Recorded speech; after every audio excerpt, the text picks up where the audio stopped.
we're starting to think more strategically and unemotionally about the money. And over time, again, that will help us have that more positive relationship to use that money as a tool to give us the life that we want.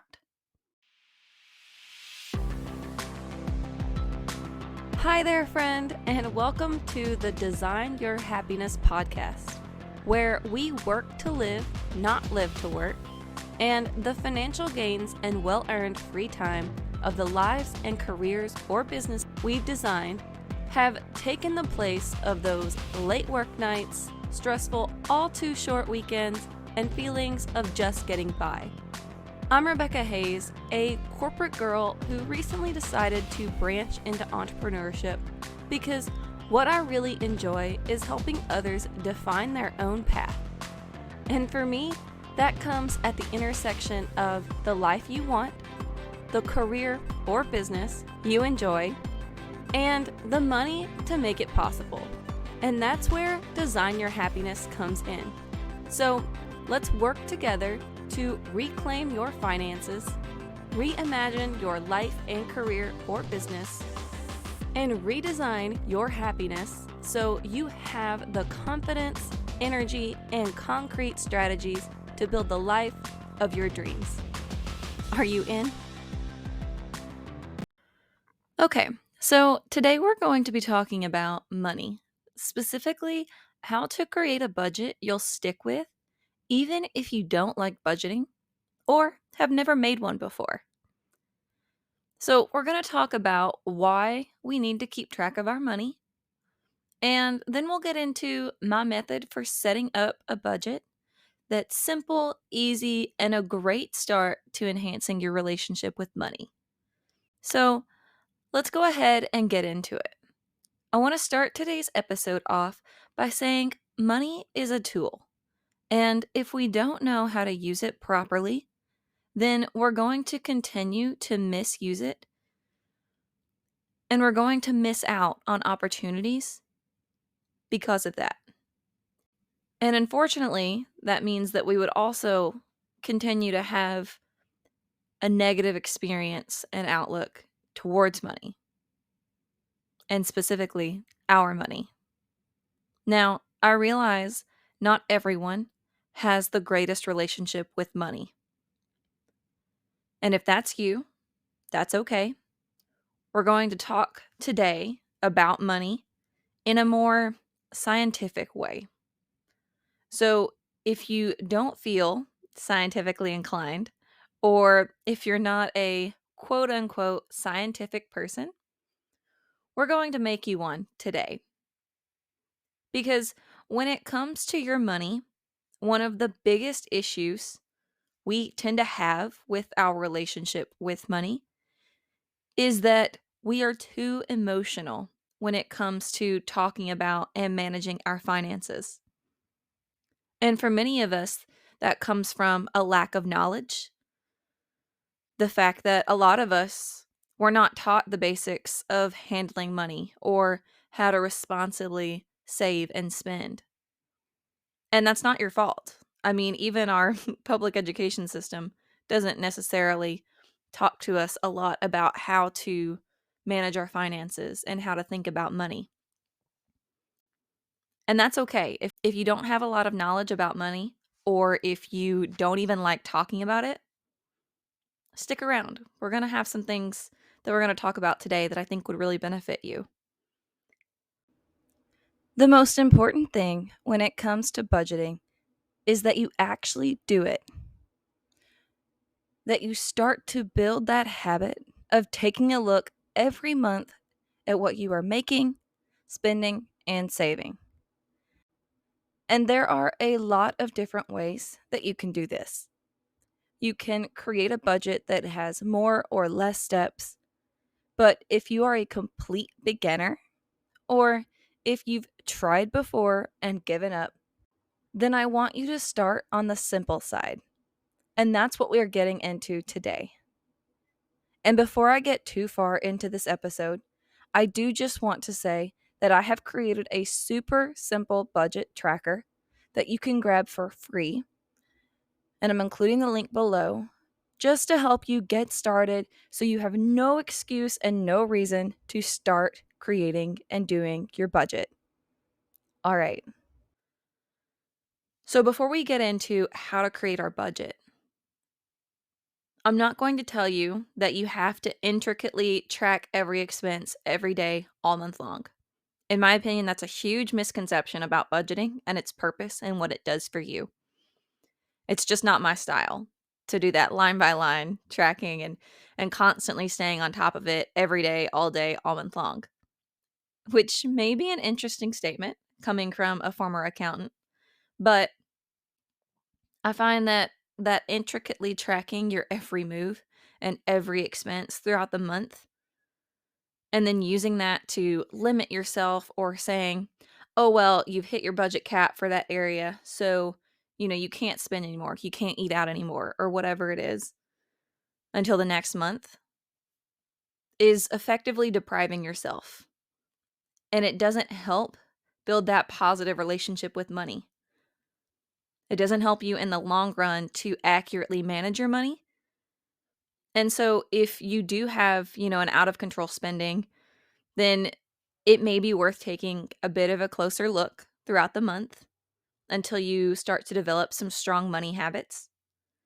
But generally speaking, in my opinion and experience, it doesn't benefit us a whole lot more to do the all day, every day, all month long checking of our expenses versus at the end of the month taking a look back at our expenses. And so if you have failed to budget previously or, you've had a hard time managing your money effectively, that's probably why. You are probably trying to do too much to limit yourself, to really stick to this line by line, black and white kind of estimation that, let's face it, you put together because somebody told you to or because you thought it was a good idea. And then, you were suddenly depriving yourself and telling yourself no all the time. And then you got tired of it. And I bet you didn't last more than a couple of months doing it that way. Right. And so, like I said, in my experience, it just doesn't work the way that we hope it does when we take the time to put that budget in place. And so, if you felt overwhelmed or you really hated it, that influenced how much, budgeting you actually did. It influenced maybe even what numbers you set. Maybe you bumped them up a bit, even if it didn't make sense for you because you didn't want to hit your limit or you didn't want to have to constantly check. And so then that affects the accuracy of our budget and our spending. And my kind of philosophy for budgeting and just money in general is that we want to build better money habits to take charge and take control over our spending and saving so that we can build the lives that we want to live. And that requires us to have positive relationships with our money. And that may sound a little psychological, but whether you want to admit it or not, if you hate talking about money, if it gives you a weird prickly feeling on your skin and you're thinking about skipping this episode right now because it's about money, then it's something you need to listen to, right? It's something you need to look at a little bit closer because you have a negative sentiment towards money, wherever it came from. And I think you could really use some rewiring and rethinking about your money. And so that's what we're going to do. See, I like to kind of think about it like dieting, right? Because people hate dieting. It's just a fact. We say it all the time. It's usually a really big New Year's resolution. And, people want to lose weight. They want to have a better diet. They want to eat healthier, whatever phrasing it may take on. The fact is still true, right? About dieting. And when that's the case, when we start talking about dieting, the same thing kind of happens. We start to limit our food choices. We start to limit what we can eat or when we can eat. And I don't know if you've ever done it and noticed that you start to crave things or you start to want things that you wouldn't have even wanted had you not been on a diet. right? Like in your typical eating habits, maybe you never wanted chocolate cake, but you suddenly go on a diet and that chocolate cake or whatever your favorite dessert is, you can't stop thinking about it. And it's simply because you're depriving yourself. You're telling yourself that you can't have something, you can't do something a certain way. And so then we start to want it anyhow. And eventually we give in or we give up on the goal, on the plan that we set out, AKA the diet, or in this case, budgeting, right? And thinking and talking about our money. And so, like I said, we want to focus on the positive relationship, the positive sentiments towards our money so that we can have the life that we want to live, right? So we can responsibly spend and save so that we can have the life that we want. And if that sounds appealing to you, then stick around because we're about to get into my method for budgeting. So, first things first, when you get ready to craft a budget, the first thing I want you to do is pick 3 random months from last year. Now, try not to do them consecutively. So try not to do like, May, June, and July. And then also try not to pick ones where you had random purchases or out of the ordinary or out of habit purchases that don't necessarily indicate your true spending and saving habits. So, for example, you might not want to choose December if that's when you did the bulk of your holiday shopping, because, well, while that can be an interesting thing to look at, you're not going to have those same types of expenses every single month in the year, right? It won't be consistent. It's not a true money habit. So let's try to pick months that reflect what you are probably going to do most months of the year, or what expenses and habits you're going to have most months. And then when you have those 3 months selected, what you're going to do is break down what you earned or brought in, and that is usually in the form of your income. So if you have a traditional job, it'll come from your salary or from your paychecks, however those show up. If you don't have a traditional job, then whatever your, income is from whatever source you make your money from, right? That's yours. So let me just take a second here and say this is kind of what we're talking about right now is for your personal income, your personal budget. And if you have a business, you can do a similar exercise and follow a lot of these same steps, and you would just be talking about your revenue instead of your income. But for your personal budget, whatever your income is, that's what you've quote unquote earned or what you've brought in for the month, right? We want to figure out what that sum total is. Let's count all of the income that you had from whatever sources. If you have a side hustle, if you have royalties, if you have anything else beyond just your salary or your paycheck, let's make sure we count those. And then once you have your income jotted down, it's time to take a look at your expenses. And that'll be your outflows for the month. And so there's a couple of different ways to do this depending on how you currently quote unquote manage your finances. So a good place to start is usually your bank statement if you do, like direct withdrawals from your bank account. And then also your credit card statements. And then if you had cash or anything like that, that you pay that way. And we want to look at kind of everything, every outflow you made. So from your monthly utility bills down to the pack of gum that you purchased at the gas station. We want to look at all of it just so that we have an idea of what we spent. And that'll kind of inform how we made those purchase decisions and how we chose to use our money. And so it can seem a bit daunting, and this tends to be the part where people, halt or slow down or lose their momentum because we're talking about expenses, right? We're talking about using our money. And that's the way I want you to think about it. using your money. It is your money, so you get to choose how you use it, and this is how you've chosen to use it in 3 months over the last year. Okay? So, once you have those two things, your income and then your expenses, then the last area that we want to look at is your saving. So, do you have a savings account? Question number 1. Did you put anything in your 401k or retirement plans?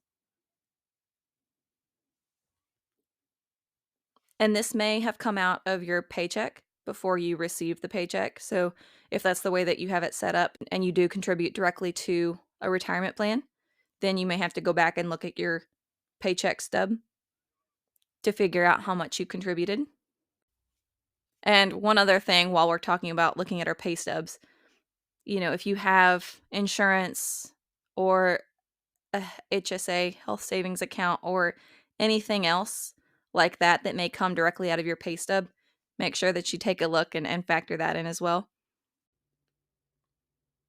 And so those are sort of the main categories, right? You have your earnings, you have your expenses, and then you have your savings. And then once you kind of have those big category areas, you can take it a step further if you're surprised, if you don't understand how your spending and saving and earning worked or why the balances are what they are in each of those areas, we can take it a step further. So if you get those big totals for each of the 3 areas and you've got your income in one number, you've got your expenses in one number, and you have your savings in one number, and you look at that and you have sort of sticker shock where you see those totals and it doesn't look right to you.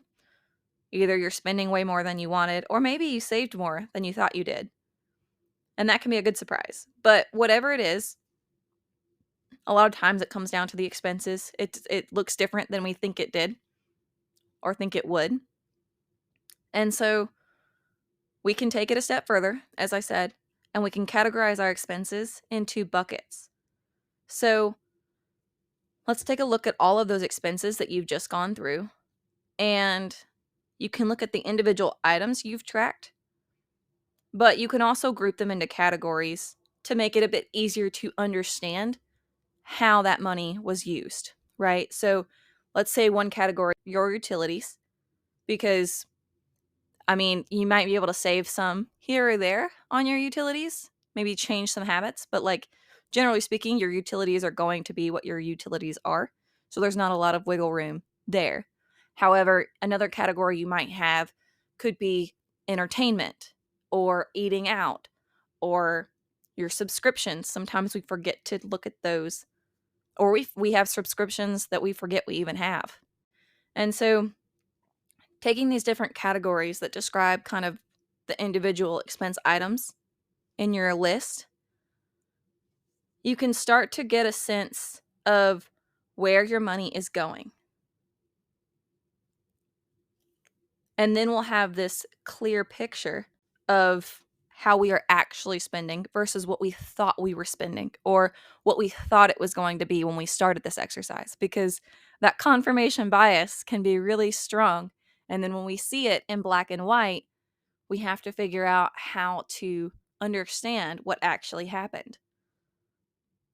And so this is all just investigating. It's all just informing that curiosity and taking a look at how we're using our money. Once you have that understanding, that deeper understanding, let's say in your expenses, of where the money is going and what it was spent on, in my experience, the way that we sort of change our habits going forward, one is understanding where that money went, but also then asking ourselves, did we get what we wanted out of those purchases? So if we spent a lot more, say, eating out, did we enjoy that? Was it worth it? Is sort of the question that we want to ask ourselves. Did we spend it at some restaurants that we wanted to try, and so we just spent more in that month because, there were more places to try? Or were we really overworked or behind. And so we ate out a lot at fast food restaurants and we really didn't enjoy the food, but it was the only thing that we could think to do in the moment, right? These are the questions that we can start to ask ourselves about how we made those decisions and how we spent that money. And then going forward, we can try to make different decisions and set ourselves up for more success, both with our money and in whatever those decisions led to. And so it's all connected, right? That's the important thing to understand here. Our money doesn't exist in a silo or a vacuum. It's not just sitting out there for us to ignore or to work with when we need to. We have a very symbiotic relationship with money. Okay, we need it. It is a tool. But for a lot of us, it can be frustrating and discouraging to deal with. And so we want to try to change that starting now. And this is the way that has worked for me. This is what has helped me take a stronger look at my money and develop that more positive relationship with how I'm using it and thinking about it in this way so that I'm not frustrated and I'm not stressed out and I don't feel overwhelmed. And I think that that's the most important thing. And so, again, to me, the way to do that is by looking back at how we spent the money and then seeking to create better habits going forward than necessarily limiting ourselves and cutting ourselves off from things in the moment. The 3 months that you looked at gives you an idea of where you've spent your money. Hopefully, you see some commonalities across the board and things that you've spent your money on consistently. And then for those outliers or areas where you spent more than you thought you did, or you didn't get what you wanted out of the expense, let's start to develop some intentional habits. And so that's kind of it for today, right? So take some time, go through your 3 months, take a look at what you've spent, what you've earned, and what you've saved, and then look at, was that right? Did it make sense? So we can make this a regular habit. I actually encourage you to do that. If you're still unsure or struggling with the idea of managing your money, then take it one step at a time. Do this exercise first. Start to look at where your money is being used and if that makes sense for the life that you want, and then move forward. But you can then start to do the same exercise at the end of every month. And over time, you will start to develop those stronger money habits. We're no longer just going through the motions and doling out cash, as it were. We're starting to think more strategically and unemotionally about the money. And over time, again, that will help us have that more positive relationship to use that money as a tool to give us the life that we want. Okay? And that's it for today. So if you have any questions, feel free to reach out to me via email. I'll leave it below, like always. And, if you're really confused or struggling, feel free to reach out to someone, to a financial planner, or if you already have a financial planner or accountant, take them your questions and get some advice about what makes the most sense for your specific circumstances. Okay, that's it for today. Until next time, keep. Hey there, friend. We've made it to the end of another Design Your Happiness episode. And if you're loving what you're hearing and you know someone else who would benefit from hearing it too, please share this episode with them. I can't tell you how much it would mean to me to support even more ambitious, aspiring entrepreneurs like yourself. So send them a text or a quick email with the link, and let's help even more people build the lives and businesses they've been dreaming about. All right, I'll see you next time. Until then, keep designing your happiness.